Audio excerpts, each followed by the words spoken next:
আপনি টিকটকে কোনো একটি ভিডিওতে কমেন্ট করেছেন। এখন চাচ্ছেন আপনার সেই কমেন্টটি ডিলিট করতে। কিভাবে আপনার সেই কমেন্টটি ডিলিট করবেন চলুন দেখিয়ে দিচ্ছি।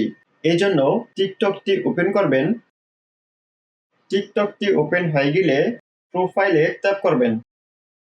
এখন 3 লাইনে ট্যাপ করবেন। এখান থেকে অ্যাক্টিভিটি সেন্টারে ট্যাপ করবেন। এখন কমেন্ট হিস্টোরিতে ট্যাপ করবেন।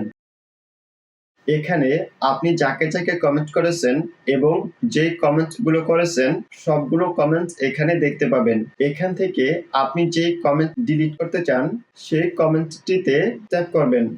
এখন আপনি যেই ভিডিওটিতে কমেন্ট করেছেন বা যেই পোস্টটিতে কমেন্ট করেছেন সেই ভিডিও বা পোস্টটি ওপেন হয়ে যাবে এবং আপনি যে কমেন্টটি ডিলিট করতে চান সেই কমেন্টটিও দেখতে পাবেন। এখন এখান থেকে কমেন্টটিতে চাপ দিয়ে ধরে রাখবেন। চাপ দিয়ে ধরে রাখার পর ডিলিট এই অপশনটি দেখতে পাবেন। এখন ডিলিটে ট্যাপ করবেন। ডিলিটে ট্যাপ করার সাথে সাথে কমেন্টটি ডিলিট হয়ে যাবে। ভিডিওটি ভালো লেগে থাকলে ভিডিওতে একটি লাইক দিবেন, কমেন্ট করে জানাবেন।